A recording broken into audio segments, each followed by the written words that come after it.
नमस्कार. रामकृष्ण हरी. दर्शन झाल्यानंतर मंदिराच्या पायऱ्यावर किंवा ओट्यावर थोडा वेळ का बसतात? आपल्यापैकी बऱ्याच जणांना आपल्या वयस्क किंवा वडीलधाऱ्या लोकांनी कधीतरी सांगितलं असेलच की मंदिरात दर्शनाला गेल्यानंतर दर्शन घेऊन लगेच निघू नये, मंदिरात काही वेळ बसायला पाहिजे. परंतु तुम्हाला माहित आहे का, या परंपरेमागचं मूळ कारण काय आहे ते? आजकाल बरेच लोक दर्शनाला जातात आणि वडीलधाऱ्यांनी सांगितल्याप्रमाणे पायऱ्यावर बसतात, काही जण मंदिरात सुद्धा बसतात.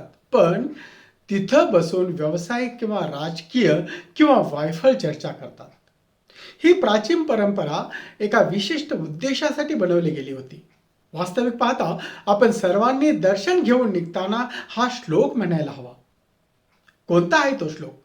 तो श्लोक आहे पुढील प्रमाणे: अनासायेन मरणम विना दैनेन जीवनम देहांते तव सानिध्यम देही मे परमेश्वरम. अर्थात, हे परमपिता परमेश्वर, मुझे ये वरदान देना कि मेरा मृत्यु दूसरों को कष्ट दिए बिना, यानी कि मेरी चलती फिरती हालत में हो, मेरा जीवन दयनीय ना हो और मेरा देहांत तुम्हारे सानिध्य में हो. या श्लोकाचा अर्थ असा आहे की अनासायेन मरणम, अर्थात माझा मृत्यू कोणत्याही पिढेविना म्हणजे त्रासदायक अवस्थेत होऊ नये आणि मी कधीही आजारी होऊन एका जागेवर पडून त्रासदायक अवस्थेत कष्ट उचलून होऊ नये. माझा मृत्यू अगदी चालत फिरत असतानाच्या अवस्थेत व्हावा.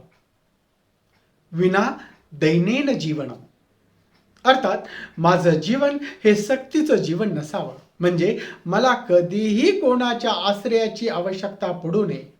जसं की अर्धांगवायू झाल्यानंतर किंवा अपंगत्व आल्यानंतर माणूस इतरावर अवलंबून राहतो, तसं माझं जीवन लाचार बनू नये आणि ईश्वराच्या कृपेनं माझं आयुष्य जे आहे ते विना भिक्षेचं निघून जावं. देहांते तव सानिध्यम, अर्थात मला जेव्हा पण मृत्यू येवो तेव्हा मी परमेश्वराच्या समोर असतानाच येवो. जसं की पितामह भीष्म यांच्या मृत्यूवेळी भगवान श्रीकृष्ण त्यांच्या समोर जाऊन उभे राहिले होते आणि त्यांचं दर्शन झाल्यानंतरच पितामह भीष्मांचा मृत्यू झाला होता. देही मे परमेश्वरम, अर्थात हे परमेश्वरा, मला असंच वरदान दे.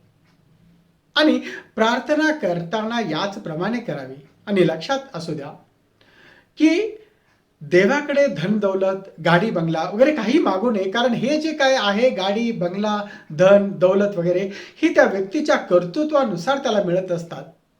आपल्याला आपल्या पात्रतेनुसारच परमेश्वर देत असतो. आणि ही प्रार्थना आहे, याचना नाही, हे लक्षात ठेवा.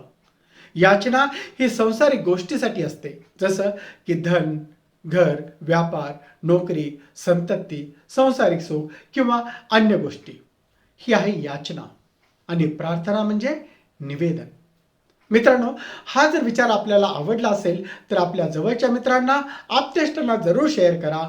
चांगल्या गोष्टीचा आपणच प्रचार करायला हवा. वाईट गोष्टीचा प्रचार करण्याची गरजच पडत नाही. अपने आप वो फैल जाती है.